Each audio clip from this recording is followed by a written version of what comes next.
Hi, welcome to Coach in Business, and this episode where I want to talk about smiling, basically. So I want to make an argument why smiling is benefiting.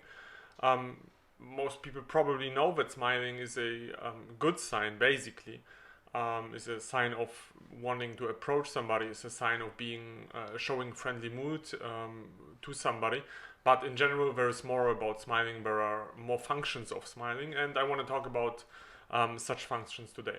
So basically, when I when I am approaching somebody, when I want to do something, when I'm waiting to do something because I like to do it, I'm starting to smile. So, for example, when I approach a salesperson and I want to buy something, I'm smiling. When I approach my colleague at work and I want something from my colleague at work, I'm smiling. Um, I even try to smile with each first eye contact. So as soon as I acknowledge that I'm eye contacting somebody, I'm starting to smile because I want this person who is eye contacting me to think of my eyes of a first impression as a smiling eye. So I want them to remember me as a person who is smiling. When I'm calling somebody, so even when not seeing this person, I'm trying to smile with my voice. So I'm laughing, I'm smiling, I'm having some kind of sound, some kind of music in what I say. So I'm trying to provide a smiling sounding voice to the person who's listening to me on the other end. Sometimes I even smile at myself. Well, not right now, but I'm smiling into the mirror. Um, Basically, hoping that it will affect my mood. It does not directly, but sometimes I'm starting to laugh when I see myself smiling into the mirror. So basically, it's kind of an indirect effect that's still increasing my mood over time, or increases my mood indirectly. Um, but of course, my experience with smiling does not reflect um, what functions smiling does have and how smiling can impact my daily life and my development and basically my mood, my inner mood, as well as my social bonding with others. Well, let's take first a look at what smiling actually, or how we can define smile, what smiles are, what smiles there are, what types of smiles there are. So basically, what scientists have found out is that smiling reflects different messages depending on context, depending on what the sender wants to communicate to other people or to him or herself. There is a real smile. So the real smile is when we are putting up our corners of our mouth and the corners of our eyes, and both are smiling. So most people do recognize real smiles when they see the the satisfaction in the eyes of people, not when they see the mouth smiling. So not when they see the corners of the mouth rising. This real smile, let's call it real smile, is called Duchenne smile, after a person who lived hundreds of years ago who was called Duchenne. Then there is a smile, at least a smile of superiority, with which we want to show that we are better in something. We want to show that we dominate the other person. Smile of superiority is often shown in sport contexts. Then there is smile of empathy, with which we want to show that we are feeling you. If I'm smiling to you and I'm showing smile of empathy, I'm trying to show you that I feel you. Like, yeah, I know. So the fourth type is a smile of award. So we want to show the watcher, the person who is perceiving our smile, that he or she made something very good. So we want to praise, we want to award this person with a smile. So we have a Duchenne smile, which is a real smile, which is like a real smile because it's assumed that it reflects an inner emotionality of highest possible degree of happiness. when there is a smile of superiority, when there is a smile of empathy and a smile of award. So we can communicate different messages to ourselves as well as to other people by smiling. This is what came out of my own observation of my self-behavior. So I know that I can impact people and I can impact myself by smiling. I know that there are different types of smiles, so with different types I can communicate different things. So the question is, should we just always smile? Should we just walk around and smile? Well, no. Smiling is, of course, or smiling can be creepy. If you, for example, start smiling at a funeral, it might not be the best idea. It's a contextual, cultural, there is a contextual, cultural dependency. So the smiling behavior or the facial behavior in general should be adjusted to the situation, should be adjusted to the culture, should be adjusted to your personal preferences and what you want to show and how you are. So let's try it from another way, and let's try to find out what smiling means from a scientific perspective. So what researchers over time have found out. Basically, what researchers today know is that body expressions are expressions of inner emotions. So we have inner emotions in us, like happiness, like anger, for example, and facial expression can be or might be our bodily expressions of these inner emotions. What we don't know is, what we don't know exactly is that bodily expressions or facial expressions in specific do reflect specific emotions. So we do not know exactly that, for example, a Duchenne smile reflects, a real smile reflects real happiness. We assume that it is the case, but we have not proven it to be the case without any doubt. So we assume that there are emotions which are reflected by specific bodily or facial expressions. When researchers and theorists and scientists have tried to define theories which underlie the interpretation of smiling as a method for self-regulation and communication with others. Basically, there are three basic theories within emotion theory, and what we know is that there is a theory of needs, a theory of goals, a theory of activity. The theory of needs has the basic assumption that we are trying to fulfill our own needs, which at the end will lead to well-being. The theory of goals states that we are trying to pursue goals aiming at an ideal state, which will increase our well-being. And then we have a theory of activity, which basic assumption is that task processing, so conducting something itself, is the goal, which will lead to well-being. So what we have is theory of needs. We want to fulfill our needs. Then theory of goals, we want to pursue goals and reach an ideal state. And then theory of activity, so the activity itself is fulfilling. With each of the three theories, we are trying to increase our well-being.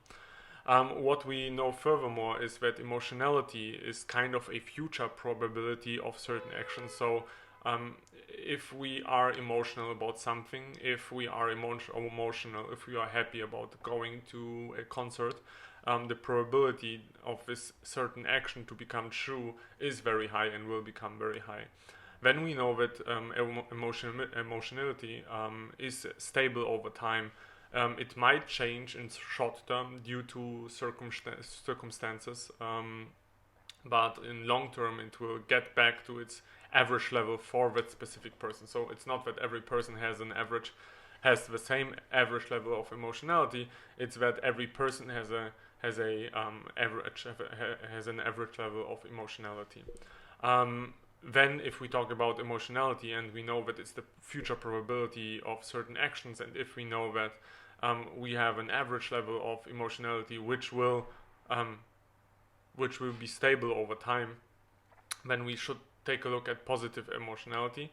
And positive emotionality will impact the probability of fulfilling my needs, of pursue my goals, and of getting into conducting certain tasks just because of the nature of the task. So positive emotionality will increase the probability of me using my emotions to increase my well-being. This leads us to a first kind of conclusion, and this first kind of conclusion means that positive emotionality increases the repertoire of cognitive and behavioral resources. So if we have positive emotionality, then it is very probable that we can behave in an effective way, that we can interact with others in an effective way, that we have the power to understand things, that we have the power to enact things, so to get things done, for example. So this is how positive emotionality leads to better well-being. So a smiler or a smile is or might be an outer sign of a positive person, let's say, with positive emotionality. This is the basic assumption. So if we see people who smile and we assume that facial expressions, bodily expressions are some kind of expression of inner emotions, not specific kind of emotions, but maybe the emotionality in general. So smiling as a positive sign will be an expression of positive emotionality, with positive emotionality leading to better outcomes when it comes to well-being. This is the theory. Question is it true? What researchers have found out by scientific research? Well, what they have found out is that people who smile, that such people are perceived more friendly and more attractive. They are more approachable, they are more desirable, they are more authentic, they are more sincere, reliable, and judged as more generous. So people are perceived and judged more positively.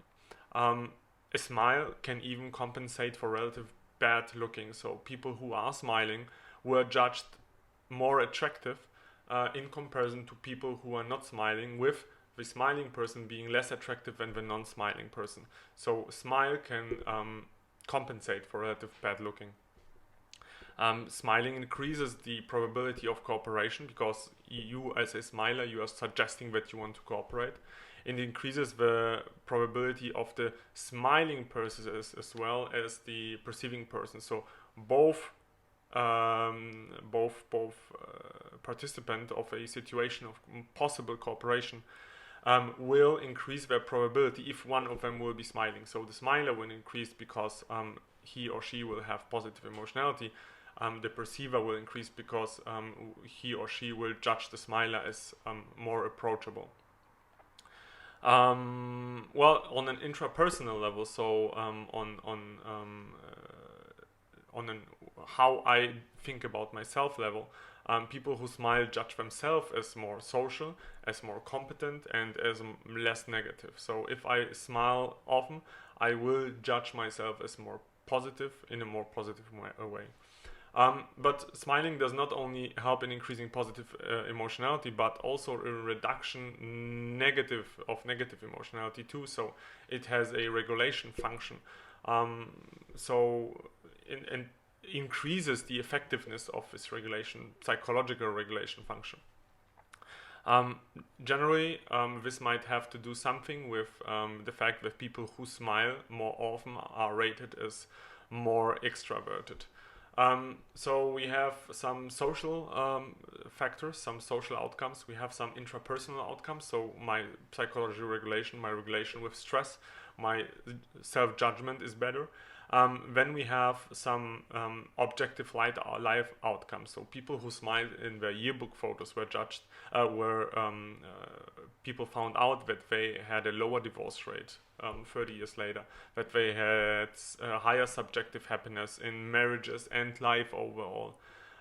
They had higher longevity. They had higher predictions of good and very good work outcomes, with being in a work having to conduct tasks which were of high complexity, of high qualitative nature. there is a downside. So in some situations, smiling can suggest inferiority. So in contexts of aggression, for example, before fighting, before sports, people or fighters who smiled did lose more often the following fights. So they had smiling predicted worse results in the future, which is kind of an interesting approach, because smiles as such are communications of approachability, of kindness, etc. In cases of necessary aggression, smiling might be contradicting to what we want to achieve. So, for example, win a fight. We have even smiling as a signal of social mood. So people analyzed pictures with faces within social platforms like Twitter and tried to compare it to important events, important social events, and found out that smiling is a kind of signal of social mood. So when positive things happened in a country, people showed more and posted more smiling faces on social networks, and posted less smiling faces when bad things occurred. So smiling as a sign is a method for analyzing social mood, so mood of bigger populations. So now that we know that smiling has a social effects, so interpersonal effects, positive effects. Smiling has intrapersonal, so psychological regulation, stress reducing, etc. And smiling increases objective life measures, increases well-being over time. Then again, the question is, what should we do? Should we smile the whole time? Well, again, no. Smile as often as you can. Smile to yourself. Smile when calling somebody, smile when meeting somebody, smile when approaching somebody, but always adjust to the situation, to the context, to the person you are approaching. So don't just smile because it's the best way, but at some points just smiling into the air might open up interesting situations in your life. So try just to smile, because in the long term, smiling will open doors which you might not even know they exist. Yeah, and this was basically what I wanted to tell you. So make a small case for smiling. Of course, always adjusted to the situation. Of course, always figuring out whether context, culture, and listener, observer are in the right constellation for a smiling face. But in general, just smile. So if you want to know more about smiling in general or scientific research, just contact me. I will provide you the sources for what I have just told you. If you want to, or if you can find content of Coaching Business, just like, share, comment, whatever, you can contact me on my website. Thank you very much for listening. I wish you a very nice evening and a smile every day. Thank you very much. Bye bye.